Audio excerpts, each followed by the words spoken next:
Ovi snimci i datum 7. svibanj 1991. u temelju su povijesti Hrvata Herceg Bosne ponosne. Golo ljudsko tijelo pred i protiv tvrdoće i cijevi tenkova od specijalnog čelika.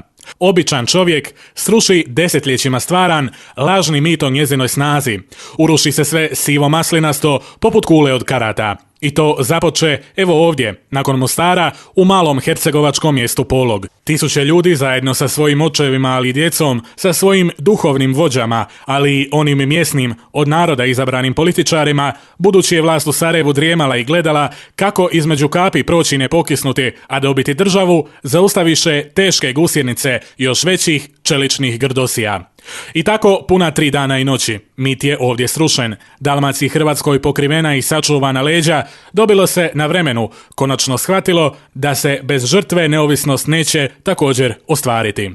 Izašlo ovdje da brani pravdu i pravičnost, pravo na svoj dom i neovisnu nam lijepu našu, i staro i mlado. Snimci tog herojskog čina, samo s termopilima usporedivim, prođoše u svijet i dokaza se pravo generalsko lice.